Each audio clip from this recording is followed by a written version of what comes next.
जय हिंद दोस्तों, मैं रणवीर सिंह स्वागत करता हूँ फिर से आप सभी का आपके परिवार वाणी फॉर एग्जाम में। तो दोस्तों हम लोग बात करने वाले हैं, ये आप देख पा रहे हैं रेलवे का, वो भी रेलवे एनटीपीसी का। ठीक है, तो एनटीपीसी का प्रैक्टिस सेट है, ठीक है, जो जीएस का है।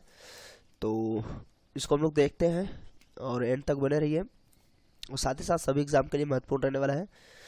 तो वीडियो शुरू करते हैं उससे पहले यदि आप चैनल पर नए हैं तो आपसे रिक्वेस्ट है कि आप चैनल को सब्सक्राइब कर लें और साथ साथ नोटिफिकेशन बेल यानी कि घंटी को बजा देंगे, जिससे मिल सके नोटिफिकेशन सबसे पहले।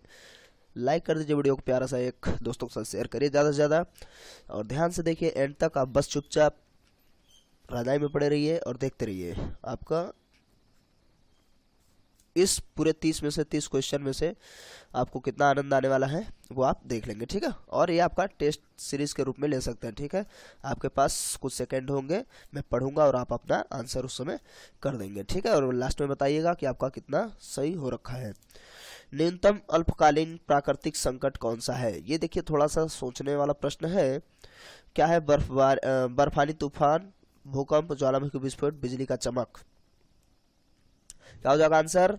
करेक्ट आंसर होएगा बिजली की चमक जो है वो न्यूनतम न्यूनतम अल्पकालिक प्राकृतिक संकट है। अब थोड़ा सा कुछ लोग भूकंप को सोच रहे होंगे, नहीं ऐसा नहीं है, भूकंप बिजली की चमक से थोड़ा ज़्यादा टाइम लेता है ना। बात समझ रहे हैं? कुछ देर तक रह जाता है, लेकिन बिजली तो एक बार चमकी बस। आगे, तालीकोटा के युद्ध के समय विजयनगर साम्राज्य में कौन सा राजवंश राज करता था? तो ये विजयनगर साम्राज्य का ये लगभग चारों जो है वंश दे रखा है। संगम, सलूब, तुलुब, अरिविडु, या यहाँ पे अनिरुद्धु लिखा है। अरिविडु वंश होता है आमतौर पे, ठीक है। तो ये पूछ रहा है कि किसके समय युद्ध लड़ा गया तालीकोटा का। क्या हो जाएगा आपका आंसर? फिलहाल इसमें सिर्फ वंश पूछ रहा है ना, तो वंश हो जाएगा, मैं बताऊं आपको, तुलु वंश। तुलु वंश का राजा था क्या नाम था उसका? तिरुमल। नहीं सॉरी, तिरुमल तो यार अरिविडु वंश का संस्थापक होएगा ना। इसके समय सदाशिव राय, ठीक है, हाँ।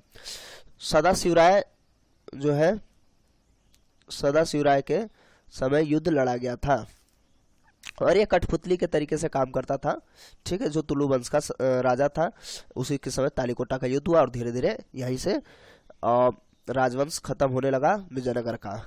और संगम वंश की स्थापना, संगम ये जो पिता के नाम थे, हरिहर और बुक्का दो भाई थे, उनके पिता का नाम था, तो संगम उन्हीं के नाम पे वंश का नाम रख दिया गया, जो 1336 से स्टार्ट हुआ था, है ना। तो पहले हरिहर, उसके बाद फिर बुक्का राज करता है, ऐसे करते करते इनका चलता है। तो इनका जो अगर संगम वंश टोटल देखे तो 1336 से 1485 होगा, ठीक है। 1336 से 1485 तक संगम वंश चला था। उसके बाद सलूब वंश आता है, तो इसमें देखिए हरिहर और बुक्का इसके संस्थापक होंगे। और सलूब वंश जो होता है, इसमें नरसिंह सलूब, नाम है नरसिंह सलूब। अब सिर्फ नरसिंह के चक्कर में नहीं रहेंगे, क्योंककि नरसिंह अभी आएगा यहाँ पे, वीर नरसिंह, ठीक है। सलूब या सुलूब, ठीक है, नरसिंह सुलूब। तो ये जो है 1485 से इसका स्टार्ट होएगा, और ये 1505 तक चलेगा, ठीक है। और 1505 से तुलुब शुरू होगा, तुलुब वंश 1505 से लेकर के 1505 से 70, यानी कि 1570 तक चलता है तुलुब वंश। क्लियर? और तुलुब वंश का संस्थापक कौन था? वीर नरसिंह, ठीक है। तुलु वंश का संस्थापक वीर नरसिंह, ये थोड़ा सा याद रख लीजिए। इससे जो है क्वेश्चन आपको कहीं से भी थोड़ा पूछ लेगा इधर उधर से, तो कम से कम इससे आ जाएगा। और भी बेहतरीन बेहतरीन क्वेश्चन इसमें है, पूरा डीप। अगर आप विजयनगर साम्राज्य देखेंगे तो फिर आनंद आएगा, ठीक है। फिलहाल हम लोग प्रैक्टिस सेट पे ज़्यादा ध्यान देंगे। अच्छा, अरिविडु वंश को भी हम लोग देख लें, तो अरिविडु वंश का जो है तिरुमल इसका संस्थापक था, और इसका टाइम पीरियड 70 से लेकर के, यानी 1570 से लेकर के 1650 तक था। क्लियर? 1570 से 1650, है ना। फिर अंग्रेजों के समय लास्ट में जाके खत्म हो जाता है। बहुत सारे इसमें और सारे इसमें फैक्टर्स थे, ठीक है। चलिए, पोलो या चोगान, चंगन लिखा है, चोगान खेलते समय निम्न में से किस सुल्तान की मृत्यु हुई? उस समय पोलो खेला जाता था। तो ये देखिए मैं बताऊं, इसका जो करेक्ट आंसर होएगा कुतुबुद्दीन ऐबक, ठीक है। तो इसमें आता है ऐबक ने जो है, आपको पता है इसमें जो है ऐबक जो है 1206 से 1210 तक इसने राज्य करी थी, है ना। तो गुलाम वंश का संस्थापक यही होगा, है ना। और गुलाम वंश को लाहौर में इसको दफनाया गया था। गुलाम वंश को हम एक और नाम से जानते हैं,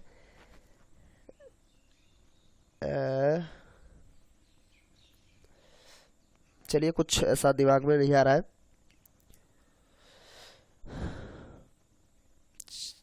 ओके चलिए हम लोग आगे चलते हैं। हाँ 1206 से 1210 तक ये था, है ना। गौरी का ये सेनापति हुआ करता था। उसके बाद इसका दामाद कह लीजिए, है ना, ये गुलाम दामाद दोनों था। तो ये 1211 से स्टार्ट इसका मतलब राज्य शुरू करता है और 36 तक चलता है, 1236, ठीक है। और इसके 4 लड़के थे और एक लड़की थी। 4 लड़के वो बिल्कुल मूर्ख किस्म के लड़के थे, कोई 2 महीने 4 महीने ऐसे ही उन्होंने राज्य किया था, एक लगभग 1 साल के आसपास किया था। फिर उसकी जो लड़की थी वो पहली महिला शासिका थी, जिसका नाम क्या था आप जानते हैं, और जानता तो मैं भी हूँ, जिसका नाम है रजिया सुल्ताना, ठीक है। तो रजिया सुल्ताना याद रखेंगे, पहली महिला शासिका थी। ओके, उसके बाद बलवन आता है ना, सबको निपटा उपटा करके बलवन आता है। तो भाई बलवन जो है ये चालीसा दल का प्रमुख हुआ करता था। चालीसा दल यानी कि 40 सरदारों की एक समूह हुआ करती थी, तो ये प्रमुख होता था बलवन के इल्तुतमिश के समय से। और उसके बाद यानी कि ये इल्तुतमिश का गुलाम था।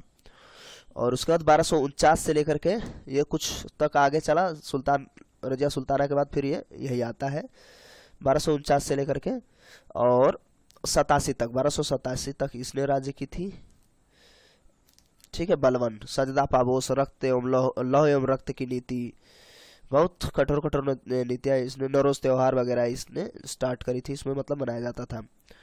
चलिए हम लोग अब आगे की ओर बढ़ते हैं। मैग्नीशियम निम्नलिखित में से किसका संगठक है? पर्णहरित अणु, डीएनए, माइटोकॉन्ड्रिया, राइबोसोम्स। तो इसमें कौन सा आंसर होगा? क्लोरोफिल, ठीक है। क्लोरोफिल में मैग्नीशियम पाया जाता है ना। ओके चलिए आगे बढ़ते हैं हम लोग। अच्छा, मैग्नीशियम की खोज जो है 1906 में हुई थी, है ना। इसकी खोज जो है 1906 में की गई थी।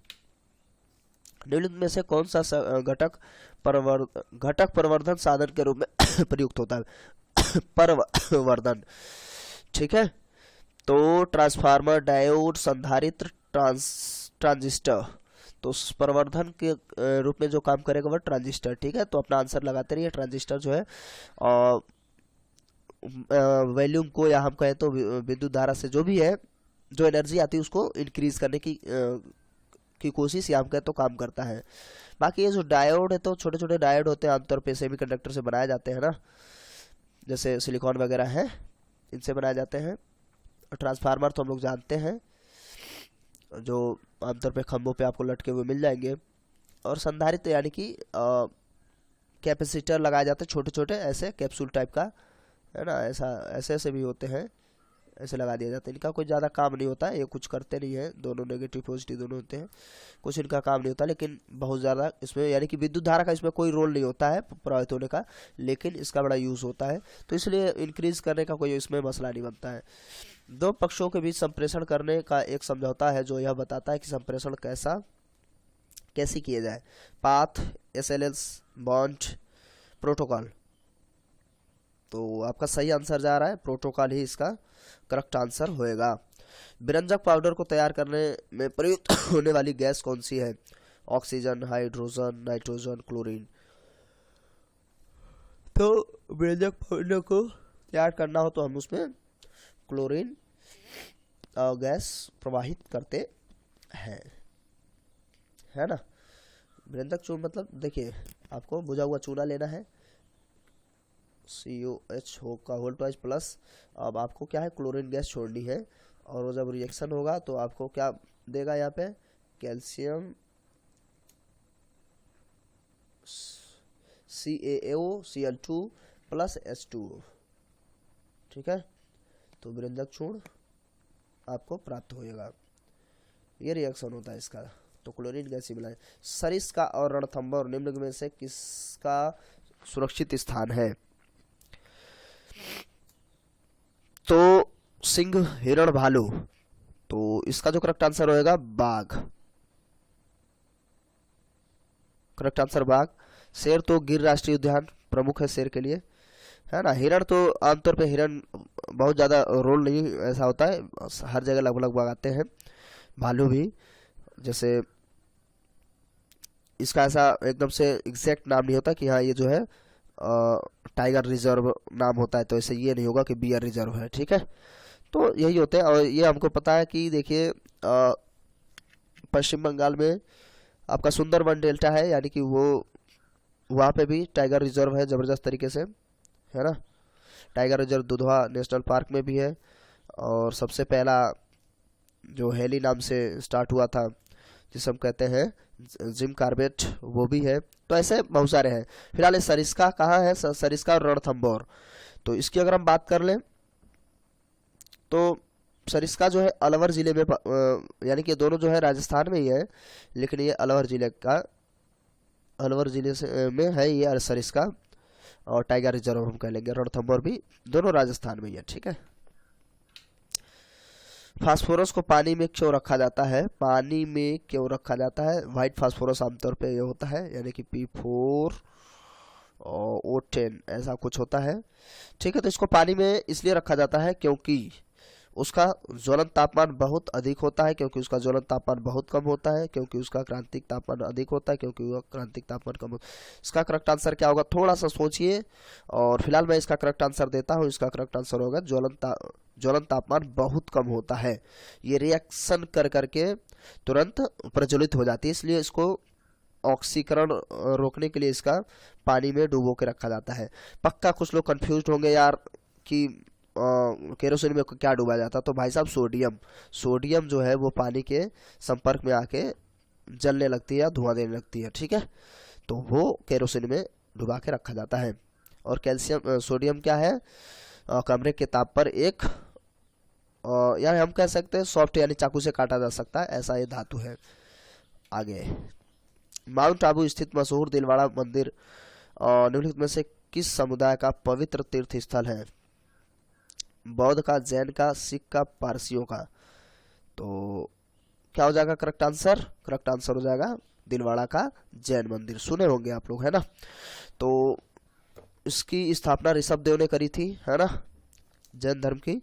और जो 24वें तीर्थंकर थे मुख्य महावीर जी, है ना। और अच्छा, उनका जो जन्म है 540 से लेकर के 540 से 483 ईसा पूर्व के, यानी कि टाइम पीरियड इनका रहा है। उसके पूरा जीवन परिचय के बारे में तो बात नहीं करेंगे, थोड़ी बहुत इसमें बात कर लेते हैं। ये बौद्ध धर्म स्टार्ट गौतम बुद्ध ने ही करी थी, है ना। तो इनका जो टाइम पीरियड था 540 तो इनका है। इन दोनों में बड़ा जो है कभी कभार दिक्कत, हाँ 500 इनका, 563 से 1 मिनट 483 इनका है, और इनका हो जाएगा 468, ठीक है।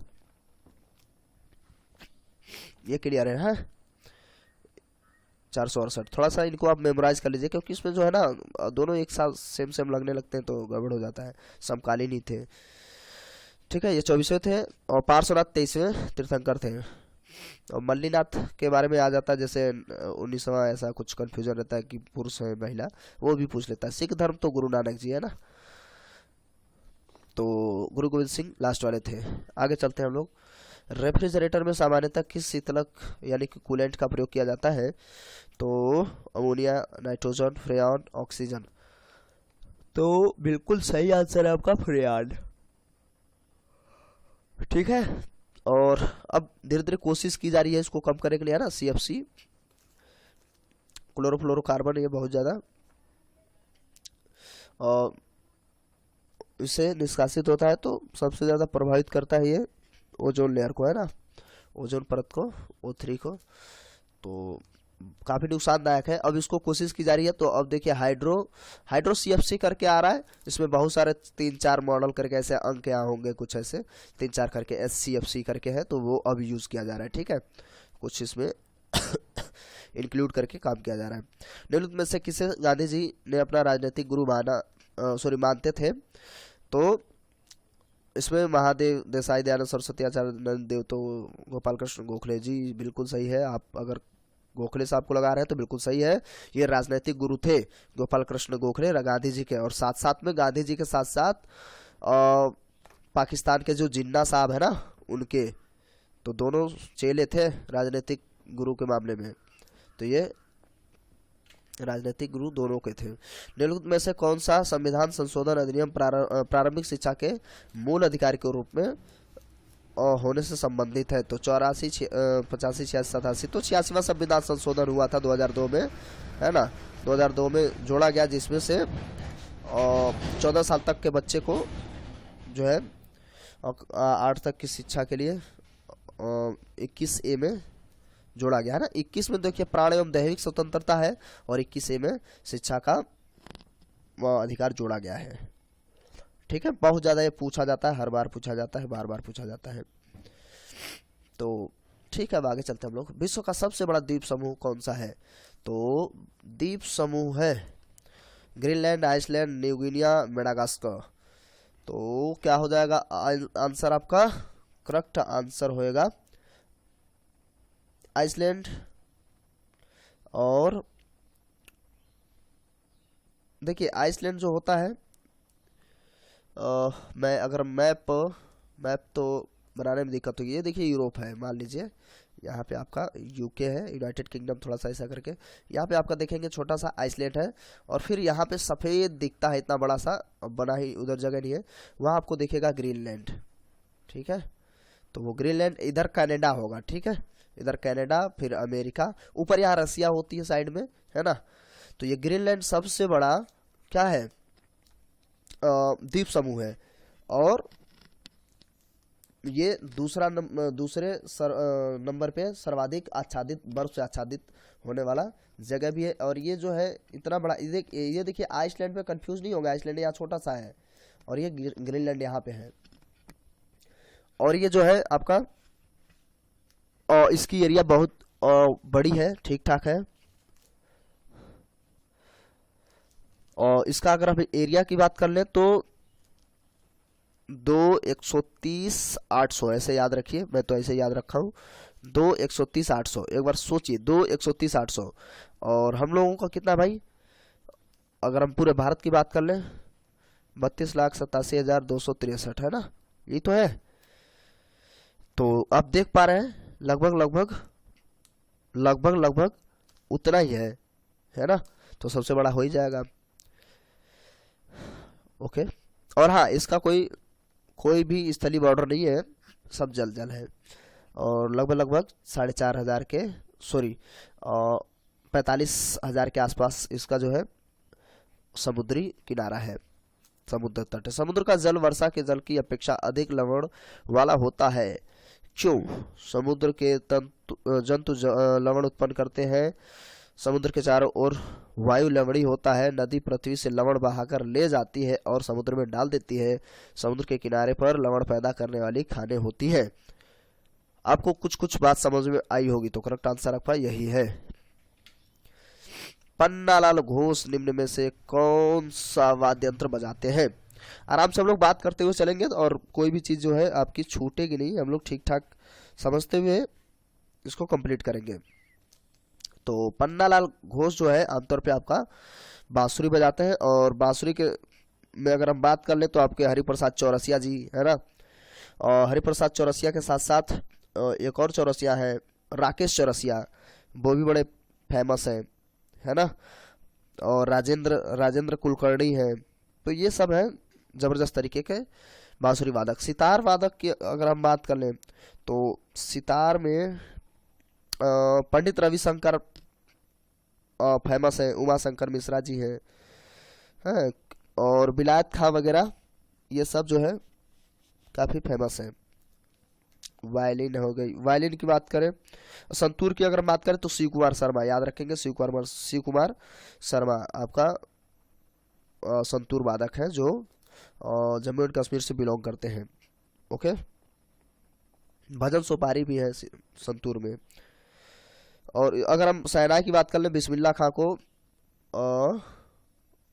भारत रत्न दिया गया था ना, हाँ भारत रत्न दिया गया था, साथ साथ में लता मंगेशकर जी को दिया गया था। तो शहनाई वादक बिस्मिल्लाह खां जी भी है, शहनाई अलग से मैं बता रहा हूँ। तो और अली अहमद हुसैन, ये सब जो है शहनाई वादक के लिए फेमस है। चलिए अच्छा तबला की भी बात कर ही लेते हैं। तबला वादक में अगर हम बात करें तो जाकिर हुसैन, अल्लाह रखा खां है ना, किशन महाराज, सुखविंदर सिंह, लतीफ़ खां तबला वादक है। लेकिन मुख्यतः आपको जाकिर हुसैन, अल्लाह रखा खां ये याद रखना है। ओके, वायलिन हम लोग का यहाँ छूट रहा था, तो ये साउथ इंडियन आमतौर पे जैसे TN कृष्णन, ये है सुब्रमण्यम, ये करके हैं शायद L सुब्रमण्यम, तो वायलिन बजाते हैं। ठीक है, तो ये याद रखिएगा। फिलहाल हम लोग का पन्नालाल घोष जी है, बांसुरी वादक है। हम लोग का आंसर है रियो शिखर सम्मेलन का संबंध किससे है भाई? जैव विविधता पर सम्मेलन, ग्रीन हाउस गैस से, ओजोन रिक्तीकरण, आर्द्र भूमि। ओजोन रिक्तीकरण मतलब ओजोन लेयर जो है क्षरण हो रहा है उससे है। तो इसका जो करेक्ट आंसर होगा वो क्या हो जाएगा भाई साहब? तो आपका करेक्ट आंसर होने वाला है नंबर 1, जैव विविधता पर सम्मेलन। ठीक है, जैव विविधता पर सम्मेलन, ये 5 जून को इसे पृथ्वी शिखर सम्मेलन, रियो शिखर सम्मेलन को पृथ्वी सम्मेलन के नाम से भी जाना जाता है ना। तो ये 5 जून 1992 से यानी कि स्टार्ट हम कहते हो, यानी कि जब भाई पोर्टफोलियो बन गया तो वहीं से स्टार्ट मान लिया जाता। तो 5 जून 1992 से स्टार्ट हुआ था। ब्राज़ील का रियो जेनेरियो कुछ करके है ना शहर, तो वहाँ से स्टार्ट हुआ था, ब्राज़ील से। तो जैव विविधता पर सम्मेलन ही है इसका करेक्ट आंसर। ओके, चलिए बहुगुणिता यानी कि पॉलीप्लाइडी किसमें परिवर्तन होने पर होती है? तो क्रोमेटिड संख्या, जीन की संख्या, क्रोमोसोम्स की संख्या, क्रोमोसोम्स की संरचना। तो उसका जो करेक्ट आंसर होगा क्रोमोसोम्स की संख्या पर, इसका जो करेक्ट आंसर होगा क्रोमोसोम की संख्या है ना। बहुगुणिता जो होगा इसको आप याद रखेंगे, मेमोराइज कर लीजिए। चलिए हम लोग अब आगे की ओर बढ़ते हैं। निम्न में से कौन सा ग्रंथि नहीं है, ग्लैंड्स नहीं है? देखिए ग्रंथि न होने का क्या कॉन्सेप्ट है। देखिए ग्रंथियां कुछ ना कुछ सीक्रेशन करेंगी, जैसे या तो वो जूस बना रही होंगी है ना, या रस कह सकते हैं हम लोग, जूस बना रही हो, हार्मोन्स बना रही हो है ना, और जूस, हार्मोन्स, और ये क्या होता है भाई,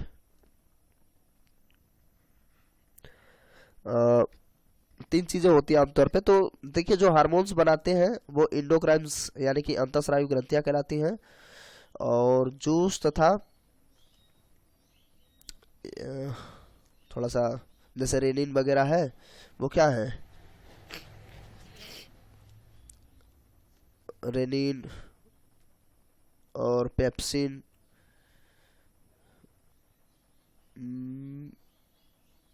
जूस, और ठीक है वो थोड़ा सा नाम यहाँ कंफ्यूज हो रखा हूँ मैं। तो यानी कि इन दोनों चीज़ों को जो बनाते हैं वो बाह्यस्रावी ग्रंथियाँ कहलाती है। तो ग्रंथि का मतलब कुछ ना कुछ सिक्रेशन करते हैं। हार्मोन्स का मतलब ये होता है भाई वो शरीर के अंदर ही बनेगा, उसको आप बाहर से नहीं ले सकते हैं। ठीक है, तो हम यहाँ देखेंगे कि देखिए यकृत जो है, लीवर, वो सबसे बड़ी ग्रंथि है, सीधी सी बात है, वो तो है, हमें नहीं वाला चाहिए। और किडनी में थोड़ी सी जो है मुझे थोड़ा डाउट है। देखिए अमाशय में आमतौर पे HCl भी निकलता है ना, और पेप्सिन भी निकलता है, यहाँ से रेनिन भी निकलता है। तो मेरे हिसाब से जो है अमाशय भी ग्रंथि है, अग्नाशय तो ही है, पेनक्रियाटिक जूस निकालता है ना, तो अग्नाशयी रस निकालता है, तो यहाँ ये भी है। तो यहाँ पे किडनी वाला थोड़ी सी समस्या है, लेकिन यहाँ पे अगर सेट की बात करें इसमें तो जो है किडनी को नहीं अमाशय को आंसर माना है, तो ये मैं आप स्टार लगा दे रहा हूँ, आप अपनी राय दे सकते हैं। मेरे हिसाब से इसका जो आंसर होना चाहिए वो किडनी होना चाहिए, ठीक है, क्योंकि अमाशय को स्पष्ट रूप से हम लोग जानते हैं भाई, वो HCl भी निकालता है ना। अमाशय यानी कि स्टमक, है ना, उसमें म्यूकोसा लेयर भी पाई जाती है, क्योंकि HCl से पेट जल ना जाए इसलिए। HCl फिर वो रेनिन और पेप्सिन जनरेट करता है, और जिससे कि भोजन का पाचन शुरू हो जाता है। तो इस पे थोड़ा सा ध्यान देंगे। 21, ठीक है, कमेंट करिएगा आप। निम्नलिखित कथनों में से कौन सही नहीं है? गेहूं का उत्पादन पंजाब में होता है, तो यार ये तो सही है। चाय का उत्पादन असम में होता है, बिल्कुल। कॉफी का उत्पादन कर्नाटक में होता है, और केसर का उत्पादन हिमाचल प्रदेश में अब हल्का फुल्का होने लगा है, हिमाचल प्रदेश उत्तराखंड वगैरह वाले क्षेत्र में। लेकिन केसर का उत्पादन जो है इकलौता जम्मू एंड कश्मीर में ही होता है, जो जहाँ पे अभी पुलवामा जो अटैक हुआ था, पुलवामा में लगभग 70% की खेती होती है ना। केसर जो है आमतौर पे पुष्प ही होता है, वर्तिकाग्र उससे लिया जाता है, सुखा दिया जाता है, ठीक है। तो करेक्ट आंसर हम लोग का क्या हो जाएगा? लास्ट वाला था। संयुक्त राष्ट्र संघ के कितने प्रमुख अंग है? तो भैया इसको याद रखिए, मेमोराइज रखिए, 6 प्रमुख अंग हैं। भारतीय सेना का सर्वोच्च कमांडर सभी लोग जानते हैं, कौन हो जाएगा? भारत के राष्ट्रपति। ओके, तीनों सेनाओं के प्रमुख होते हैं। मणिपुर की राजधानी निम्नलिखित में से कौन है? तो कौन सी हो जाएगी भाई? करेक्ट आंसर क्या हो जाएगा? मणिपुर की इम्फाल, कोहिमा नागालैंड की है, ठीक है। तो ठीक है, अब आगे चलते हैं।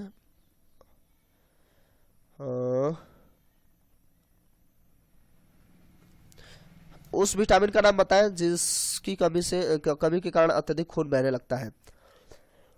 तो अत्यधिक खून जो है विटामिन के की कमी से बहने लगता है, और इसका जो वैज्ञानिक नाम होता है नेप्टोक्विनॉन। क्या होता है? नेप्टोक्विनॉन। इसका होता है रेटिनॉल, विटामिन ए का वैज्ञानिक नाम, और इसकी कमी से रतौंधी हो जाता है। विटामिन बी कॉम्प्लेक्स के रूप में जाता है, कॉम्प्लेक्स मतलब B1 B2 B3 ऐसे करके बहुत सारे होते हैं।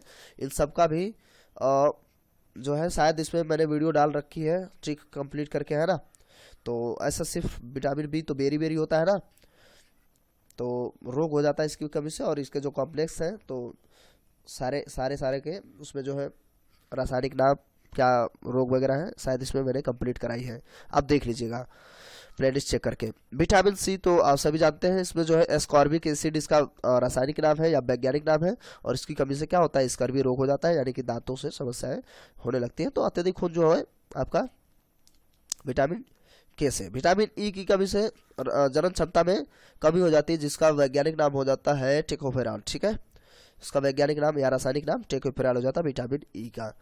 डी का जो हो जाएगा, अगर हम डी की बात कर ले तो कैल्सीफेरॉल इसका वैज्ञानिक नाम है, और इसकी कमी से रिकेट्स या सूखा रोग होने लगता है। अब तो नहीं कुछ बचा, ठीक है, देखेंगे बाद में आगे। विद्युत बल्ब का फिलामेंट किस चीज का होता है? टंगस्टन, स्टील, चांदी, निकेल, तो सभी लोग जानते हैं, कक्षा 10 में है ना, टंगस्टन। तो फिलामेंट किससे बना था भाई? टंगस्टन से। निम्नलिखित में से कौन सा एक हार्मोन है? हार्मोन पूछ रहा है, aspirin, LSD, cortex, insulin. Hormones का मतलब ये होता है जो शरीर के अंदर स्वतः जनरेट हो, वो आपको अनुवांशिकी रूप से मिलता है, ठीक है, आप बाहर से उसको नहीं ले सकते हैं। तो इसका जो करेक्ट आंसर होएगा इंसुलिन, है ना। इंसुलिन की कमी से या ज़्यादा होने से आप देखेंगे कि क्या होने लगता है? शुगर का कुछ ऐसा यानी कि कॉन्सेप्ट शुरू हो जाता है। लोहा जो कि गुणों में कोबाल्ट और निकिल जैसा होता है, को इन तत्वों से बहुत दूर रखा जा गया। इन तत्वों से बहुत दूर रखा गया, या किसकी कमियां थी? आधुनिक आवर्साणी, तो आधुनिक तो सबको निपटा दिया, तो भाई कमियां कहाँ रहेंगी? 1913 से, है ना। न्यूलैंडस का ऑक्टस सिद्धांत, डोबेराइनर का त्रिक सिद्धांत, ये सारे गामा पधनी सवाल हैं, ठीक है। और डॉबेराइनर का त्रिक सिद्धांत है। मेंडलीव की आवर्साणी जो थी उसमें बहुत सारे जैसे हाइड्रोजन वगैरह इसकी जो है जगह, मैं आज भी कहूँ तो आज भी हम लोग के हाइड्रोजन का जो जगह फिक्स नहीं है एक्चुअल में। फिलहाल हम लोग का क्या चाहिए भैया? ये जो है कोबाल्ट और निकिल का जो है एक ही जैसा था लोहा, लेकिन वो अलग रखा गया, तो उसका क्या आंसर होएगा ना। तो इसका जो करेक्ट आंसर हो जाएगा, यानी कि ये कवियां किसकी थी, तो ये न्यूलैंडस की थी, सारेगामा पधानीसा वाले। ठीक है, तो थोड़ा सा इसको आप इंटरमीडिएट में थोड़ा ध्यान देंगे और हाई स्कूल में भी है। ठीक है, तो ये मिल जाएगा 10th स्टैंडर्ड में बस ठीक ठाक दे रखा है। ओणम महोत्सव के अवसर पर केरल में निम्नलिखित में से कौन सा विश्व प्रसिद्ध प्रतियोगिता आयोजन किया जाता है, तो पहले कोई दौड़ प्रतियोगिता, सर्प नौका दौड़, मुर्गा की लड़ाई, उपयुक्त सभी। तो इसका करेक्ट आंसर होगा सर्प नौका दौड़। ठीक है, सर्प नौका दौड़। ये एक अर्जुन और कृष्ण का मंदिर है, अरमानुकुला नहीं अरमानुकुला नहीं अरमानुला, हाँ अरमानुला उस मंदिर से स्टार्ट किया जाता है, उसी के समीप। तो सर्प नौका दौड़ है ना नाव, उसमें कुछ मूवीज में आपने देखी होगी, साउथ इंडिया की मूवीज हो। भारत के किस भाग में मोहिनीअट्टम नृत्य का विकास हुआ। मोहिनीअट्टम क्या हो जाएगा भैया, केरल। कथकली मोहिनीअट्टम केरल से स्टार्ट हुआ। ठीक है, उड़ीसा ओडिसी मणिपुरी है ना, ये सब है। तमिलनाडु में तो भरतनाट्यम, तमिलनाडु का,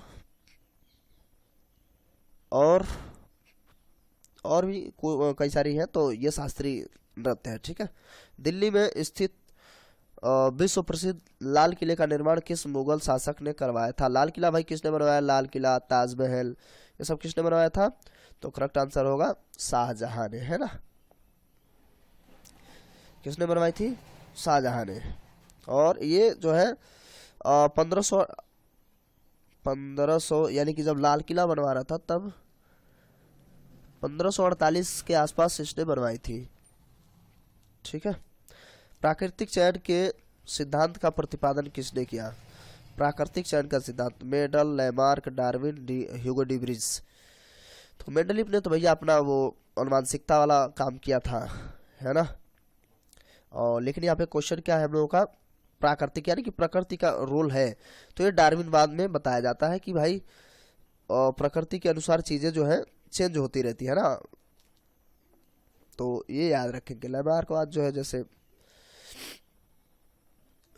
जिराफ वाला कुछ कॉन्सेप्ट था, इन लोगों ने दिया था, तो ये कॉन्सेप्ट है इनका।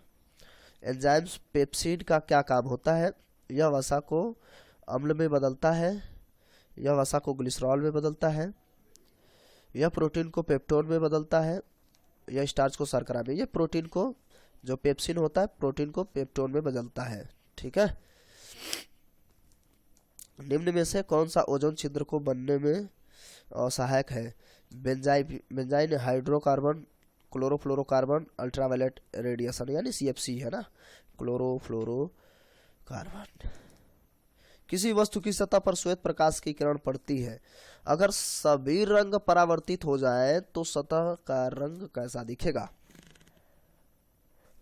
एक चीज तो थोड़ा सा स्पष्ट समझिए, कोई भी ऑब्जेक्ट हो, कोई भी वस्तु हो, ठीक है, उसका अपना कोई भी कलर नहीं होता है। आप सोच रहे नहीं आप तो गोरे हैं, ऐसा कुछ नहीं है भैया। जब तक वो आपका स्किन किस प्रकाश को रिफ्लेक्ट करता है, वही कलर आपका दिखता है वहां पे। बात को समझ पा रहे हैं, वहां पे मतलब कहाँ पे, जो देखता है कोई भी व्यक्ति, तो जो रिफ्लेक्ट होकर हमारी आंखों पे प्रकाश पड़ती है वही उसी तरीके से हमें वस्तुएं दिखती हैं। अब इसमें जो है करेक्ट आंसर क्या होगा, तो साफ साफ बोल रहा है कि सतह पर श्वेत प्रकाश की किरण पड़ती है और सभी रंग परावर्तित हो जाएंगी। तो भाई प्रकाश कैसा होता है, श्वेत, तो जो लाइट हमें दिखेगी ना वो श्वेत ही दिखेगी, यानी वो जो वस्तु होगी सफेद। अगर नहीं है तो आप प्रैक्टिकल कर लीजिए, आप ऐसा कुछ सफेद सा जबरदस्त ऐसा कपड़ा हो जिसमें मतलब कि ठीक ठाक उसकी लाइट हो, है ना, तो आप उससे देखेंगे और देखिए जो एब्जॉर्ब कर लेगा उसका जो सीधा सीधा काला दिखेगा।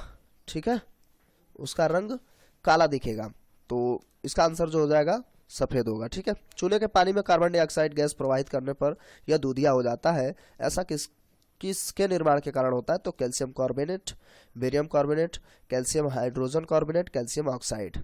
तो इसमें जो है कैल्शियम कार्बोनेट बनता है, इसलिए कैसा हो जाता है भाई, ये दूधिया हो जाता है। ठीक है, कैल्शियम कार्बोनेट की वजह से दूधिया हो जाता है। बस इसका डायरेक्ट आंसर याद रखिए, आगे चलते हैं हम लोग। निम्न में से कौन सा नवीकरणीय ऊर्जा का स्रोत नहीं है? नवीकरणीय होने का मतलब क्या है? जो हम जिसका यूज अब फ्यूचर में कर सके। पवन ऊर्जा, भूतापी ऊर्जा, जीवाश्म ऊर्जा नहीं है, यही हमारा आंसर है। सौर ऊर्जा तो अभी है, ठीक है। तो ये फ्यूचर में हमें इससे ही काम चलाना है, ये खत्म हो जाएगा। तो नवीकरणीय ऊर्जा वही नहीं है। CuO plus H2, Cu plus H2O समीकरण में निम्न इसका उदाहरण यानी किसका उदाहरण है? अपचयन, उपचयन, उपचयन और अपचयन दे रखा है। उपचयन में चीजें जुड़ती हैं, अपचयन में घटती है, डायरेक्ट हम कहते हैं। तो ये जोन में भी टूटती है। रेडॉक्स का मतलब जब जिसमें दोनों चीजें हो रही हैं। इसमें क्या हो रहा है भाई? इसमें अपचयन हो रहा है, यहाँ इसमें अपचयन हो रहा है और इसमें उपचयन हो रहा है। तो दोनों क्रिया हो रही, तो इस प्रक्रिया को हम रेडॉक्स कहते हैं। तो करेक्ट आंसर क्या होगा? सब गोल गोल हो गया, आप समझ लीजिए, रेडॉक्स, ठीक है। ये लास्ट क्वेश्चन है आपका। निम्नलिखित मुगल शासकों में से किसको कभी भी कहा जाता है? तो अकबर, बाबर, जहांगीर, शाहजहां। तो इसका करेक्ट आंसर होगा बाबर, ठीक है। बाबर जो है एक कवि भी था, है ना, इसने बाबरनामा खुद लिखी थी। तो ये याद रखेंगे। बाकी शाहजहां जो है, शाहजहां के समय काल को हम कहे तो वास्तुकला या हम कहे तो का स्वर्णिम युग था। और जहांगीर में चित्रकार था, ये बढ़िया सा चित्रकारी इसके समय में चरम पर थी, ठीक है। तो आपके कितने सही हुए आप कमेंट करके ज़रूर बताएंगे। कैसा लगा वीडियो कमेंट करिए और ज़्यादा से ज़्यादा लोगों के साथ शेयर करिए, लगे रहिए और वीडियो देखते रहिए कंटिन्यू, ठीक है। और थोड़ा सा मोटिवेट करिए, है ना, कि कैसा लगा, किस तरीके का क्या माहौल है। थोड़ा अच्छा लगेगा और लाइक कर दीजिए वीडियो को, नहीं किया तो, और सब्सक्राइब तो कर ही लिए होंगे। चलिए मिलते हैं अगले वीडियो में, तब तक नमस्कार, जय हिंद, जय भारत।